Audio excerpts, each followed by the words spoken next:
এটা হচ্ছে পাবনা সুগার মিলের বাইরের দৃশ্য, যেটা গেট। একসময় অনেক বড় বড় লাইন থাকতো এদিক দিয়ে, তখন আখ উৎপাদনের সময় ছিল। সেগুলো আজকে নাই, কেবলই একটা জরাজীর্ণ শীর্ণ একটা পুরাতন অবস্থাতে আছে। তো এই পরিস্থিতি আসলে যুগের সাথে আপডেট না হলে এই জিনিসগুলো এইভাবেই বন্ধ হয়ে যায়। আর এক সময় যেখানে হাজার হাজার মানুষের ভিড় থাকে, গাড়ি থাকে, সেগুলো এক সময় আস্তে আস্তে এইভাবে অপ্রয়োজনীয় বা জনমানবহীন আর শূন্য একটা পথে পরিণত হয়। তো এটা হচ্ছে পাবনাতে যে সরকারি চিনি কল ছিল, চিনি শিল্প, তার রাস্তাটা মেন রোড থেকে একটু ভিতরে। আমরা যখন ছোটোবেলায় আসতাম এখানে চিনি খাইতে বা চিনির উৎপাদন দেখতে, সেই সময় সত্যিই খুব জমজমাট ছিল। আর আশেপাশে যা ক্ষেত ছিল এগুলো সব চিনি উৎপাদনের জন্য আখ লাগানো হতো।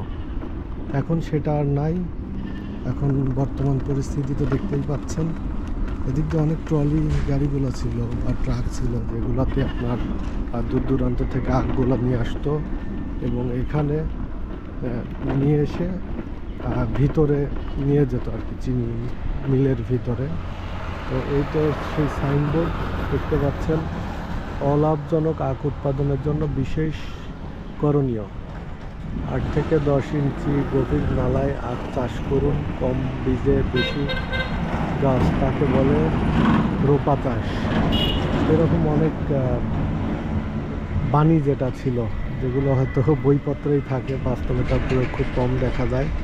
তো সেরকম একটা বিলবোর্ড। এটা হচ্ছে পাবনার দাসুরিয়া থেকে আপনার থেকে দাসুরিয়া পর্যন্ত Pabna sugar mills limited, Dasuria, Ishwardi, Pabna. তো দেখতেই পাচ্ছেন যেখানে যে সাইনবোর্ডটা দেওয়া আছে, এই সাইনবোর্ড ধরে আমরা গেলে পরে আমরা ভিতরে সুগার মিলটা দেখতে পাইতাম। তবে নেক্সট ভিডিওতে আপনাদের দেখাবো এই সুগার মিলের ভিতরে এবং যাবতীয় কাজকর্ম যেগুলো হতো এক সময়, এখন যেগুলো বন্ধ আছে, সেই সব বিষয়গুলো আর কি।